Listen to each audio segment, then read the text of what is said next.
Bonjour, aujourd'hui j'avais envie de vous parler de l'impact qu'une constellation pouvait avoir euh, en focusant la vidéo sur le fait que c'est le corps qui est le premier instrument d'expression au sein d'une constellation.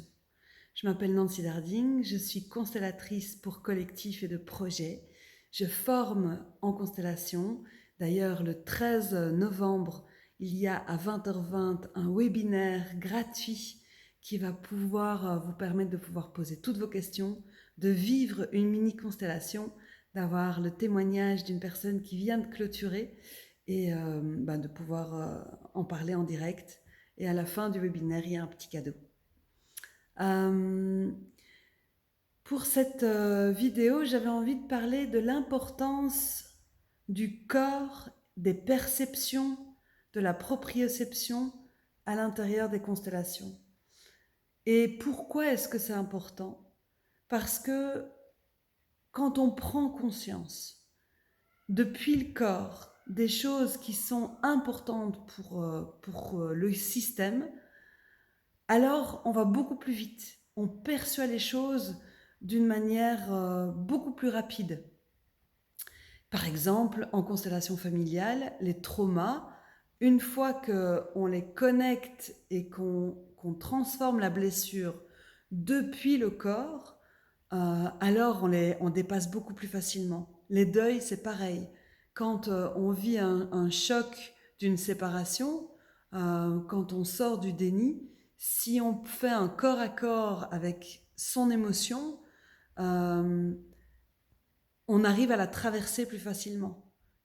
Alors qu'à l'inverse, si on en discute, si on reste à un niveau cognitif qui analyse la situation et qui peut expliquer par A plus B pourquoi j'ai été traumatisé, alors on n'a pas transcendé, transformé l'intérieur de son système émotionnel pour arriver à trouver l'apprentissage et le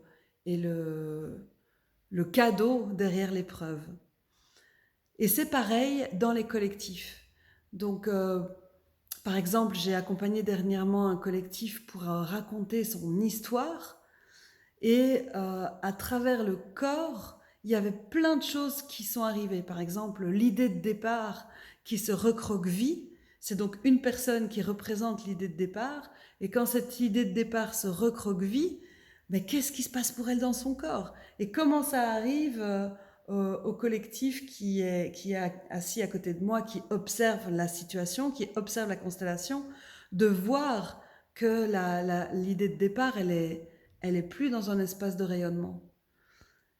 Et à partir de là, il y a les choses peuvent bouger, les choses peuvent évoluer.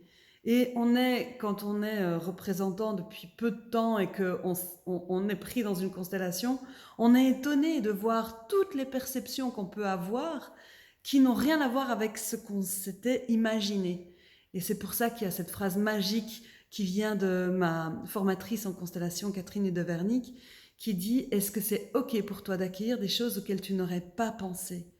Et ces espaces-là, de se laisser surprendre par ce que la vie a envie de montrer, par des dynamiques invisibles qu'on perçoit, des conflits, des non-dits qu'on capte, mais dont on n'a pas conscience bien claire, alors du coup, les constellations montrent tout ça. Donc, partir du corps, de la perception, pour traverser l'épreuve, les blocages permettent de pouvoir transcender l'histoire, de remettre de l'harmonie, de l'équilibre et du mouvement, parce que ce sont des mouvements d'âme qui sont mis en mouvement dans une constellation. Bon, j'espère que j'ai été claire. Je vous invite à liker, à partager, à diffuser, à vous abonner pour recevoir d'autres préceptes, principes de mon amour des constellations et de mon amour des collectifs. À bientôt.